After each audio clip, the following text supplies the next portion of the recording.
Hi friends, welcome to அக்ஷயா.com. இன்றைக்கி இந்த வீடியோவில் ரொம்ப சிம்பிளாக செய்யக்கூடிய ஒரு ஈஸியான ஹெல்த்தியான ஈவினிங் ஸ்நாக்ஸ் ரெசிபி. ஸ்கூல் விட்டு பசியோடு வரும் பசங்களுக்கு வீட்டில் இருக்கக்கூடிய சிம்பிளான ஒரு சில பொருட்களை வச்சு இது மாதிரி ஃபில்லிங்காக ஹெல்த்தியாக செஞ்சு கொடுங்க.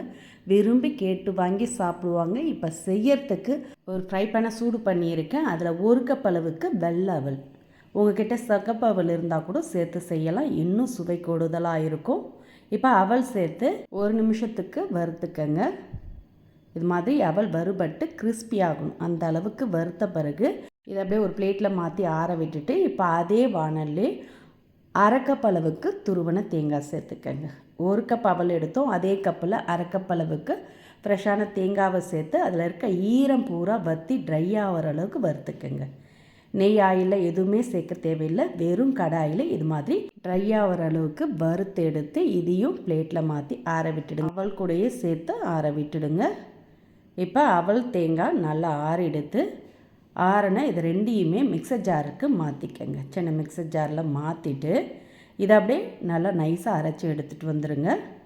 பாருங்கள், இந்த அளவுக்கு தேங்காய் அவல் நல்லா அரைப்பட்டதும் இதை அப்படியே ஒரு பவுலில் மாற்றிக்கங்க.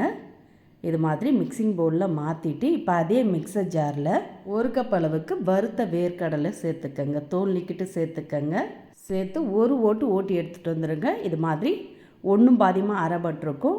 இப்போ அந்த வேர்க்கடலையிலேருந்து ஒரு 3 டீஸ்பூன் அளவுக்கு எடுத்து ஒரு பவுலில் மாற்றி வச்சுக்கங்க. கடைசியாக சேர்த்துக்கலாம். ஒன்றும் பாதியமாக அரைப்பட்டிருக்கு பாருங்கள் வேர்க்கடலை. இது அப்படியே இருக்கட்டும். இப்போ திரும்பவும் அந்த வேர்க்கடலையே நல்லா நைஸாக இது மாதிரி அரைச்சி எடுத்துகிட்டு வந்துடுங்க. ரொம்ப கொரப்பாக இல்லாமல் இது மாதிரி நல்லா நைஸாக அரைச்சி எடுத்துகிட்டு வந்ததை தேங்காய் அவல் பொடியோடு சேர்த்துக்கங்க. சேர்த்து நல்லா ஒரு முறை கலந்து எடுத்து வச்சுக்கோங்க. இந்த அளவுக்கு நல்லா கலந்து எடுத்து வச்சுட்டு இப்போ செய்யறதுக்கு திரும்பவும் ஃப்ரை பேனை சூடு பண்ணியிருக்கேன். அதில் ஒரு கப் அளவுக்கு நாட்டு சக்கரை சேர்த்துக்கங்க. அதே கப்பில் ஒரு கப் அளவுக்கு தண்ணீர் சேர்த்துக்கங்க. ஒரு கப் அவல் எடுத்தோம், அதே கப்பில் ஒரு கப் அளவுக்கு நாட்டு சக்கரை, ஒரு கப் அளவுக்கு தண்ணீர் சேர்த்து கலந்துக்கங்க. சர்க்கரை கரைஞ்சி வந்ததும் அடுப்பை மீடியமாக வச்சுட்டு இதில் நம்ம அரைச்சி கலந்து எடுத்த அவல் தேங்காய் வேர்க்கடலை பொடி அப்படியே சேர்த்துக்கங்க. எல்லாத்தையும் சேர்த்து நல்லா கலந்துடுங்க. அடுப்பை மீடியமாக வச்சுட்டு கலந்திங்கன்னா கட்டிப்படாது. இந்த அளவுக்கு நல்லா கலந்திங்கன்னா அதில் இருக்க ஈரத்தை பூரா உறிஞ்சி அவல் நல்லா திக்கான பதத்துக்கு வரும். பாருங்கள், நல்லா திக்காகி வருது. இப்போ இதோட ஒரு அரை டீஸ்பூன் அளவுக்கு ஏலக்காய் பொடி சேர்த்து கலந்துக்கங்க. நல்ல மணமாக சுவையாக இருக்கும். இதில் நெய் எண்ணெய் எதுவுமே சேர்க்க வேண்டியது இல்லைங்க. வேர்க்கடலை அரைச்சி சேர்த்ததுனால அதிலே கொஞ்சம் எண்ணெய் பிரிஞ்சு வரும். இப்போ கடைசியாக நம்ம எடுத்து வச்ச வேர்க்கடலை பொடியை சேர்த்துக்கங்க. ஒன்றும் பாதியமாக அரைச்சி வச்சோம்ல 3 டீஸ்பூன் அளவுக்கு அதை சேர்த்து கலந்துக்கங்க. நல்லா திக்காகி வந்திருக்கு பாருங்கள். அதில் இருக்க ஈரம் பூரா வற்றி இது மாதிரி நல்லா திக்கானதும் அடுப்பை ஆஃப் பண்ணிவிட்டு இதை அப்படியே எடுத்து ஆற வச்சிடுங்க. ரொம்பவும் ஆறிடக்கூடாது, கை பொறுக்கிற சூடு இருக்கணும். பாருங்கள், லைட்டாக கை பொறுக்கிற சூடு இருக்குது.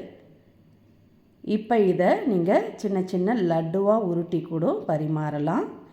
இதே நீங்கள் இது மாதிரி குட்டி பவுல் இருந்ததுன்னா எடுத்துக்கங்க, இல்லாட்டி சின்ன டப்பா கூட நீங்கள் எடுத்துக்கலாம். நான் மெஷரிங் கப்லேயே கடைசி அளவு உள்ள கப் எடுத்துருக்கேங்க. அதில் இதை எடுத்து வச்சு நல்லா அழுத்தி ஃபில் பண்ணி எடுத்திங்கன்னா பார்க்கவும் நல்லாயிருக்கும், எடுத்து சாப்பிடவும் ஈஸியாக இருக்கும். பாருங்கள், சூப்பராக பர்ஃபெக்டாக வந்திருக்கு. நம்ம நெய் எண்ணெய் எதுவுமே தடவலை, ஈஸியாக வந்திருக்கு பாருங்கள். இதே மாதிரி எல்லாத்தையுமே செஞ்சு எடுத்து கொடுத்து பாருங்கள். பார்க்கும்போதே டிஃப்ரெண்ட்டாக இருக்குன்னு உடனே போட்டி எடுத்து சாப்பிடுவாங்க.